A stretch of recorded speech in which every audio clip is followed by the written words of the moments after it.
Bagaimana cara kerja kopling sepeda motor? Kopling adalah sebuah mekanisme yang dapat memutuskan serta menyambungkan putaran mesin dengan transmisi. Apa Anda tahu alasan mengapa kita harus menarik tuas kopling saat mau memasukkan gigi? Kalau tuas kopling tidak ditarik, mesin motor akan mati. Benar kan? Tapi kalau kita tarik tuas kopling, maka mesin motor tetap hidup.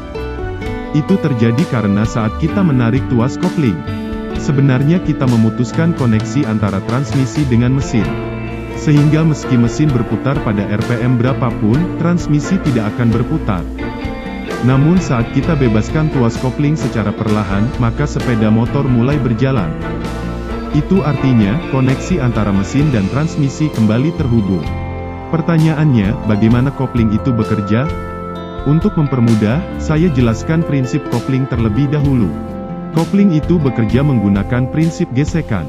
Jadi, misal saya punya 3 buah plat. Saya beri nama plat A dan plat B. Seperti yang Anda lihat pada video. Plat A terhubung pada poros yang berputar sementara plat B tidak. Saat posisi 3 plat itu saling renggang, maka plat B tidak akan terpengaruh dengan putaran plat A.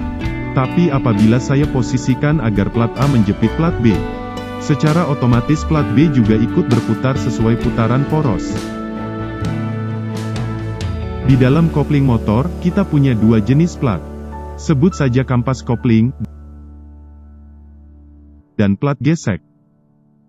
2 jenis plat ini diletakkan secara berselingan.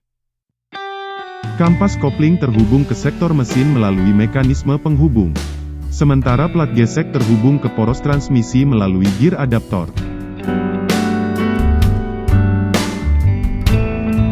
Mesin dan transmisi akan terhubung apabila kampas kopling dan plat gesek saling menjepit. Tapi kalau seperti ini, maka putaran mesin dan transmisi terputus. Sekarang bagaimana mekanisme untuk menjepit dan merenggangkan plat kopling? Untuk urusan ini, kita memerlukan bantuan plat penekan dan pegas kopling.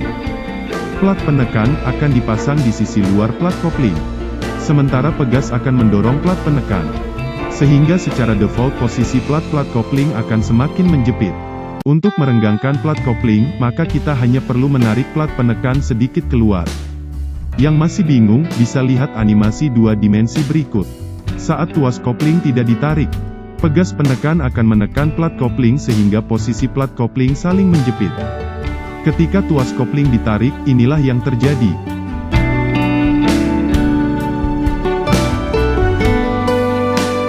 Plat kopling akan saling merenggang sehingga akan memutuskan koneksi antara mesin dan transmisi.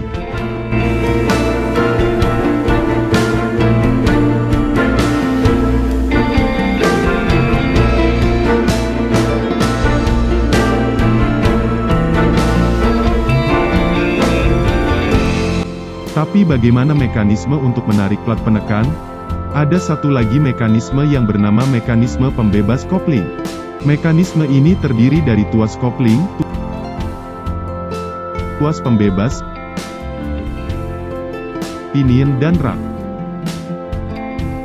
Saat kita tarik tuas kopling, maka tuas pembebas akan memutar pinion.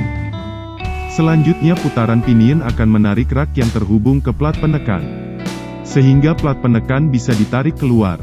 Mekanismenya mirip tuas pengungkit. Tonjolan pada rak akan mengungkit plat penekan sehingga bisa tertarik keluar. Saat kita bebaskan tuas kopling, pegas kopling akan mendorong kembali plat penekan supaya menekan semua plat kopling. Sehingga putaran mesin dan transmisi kembali terhubung.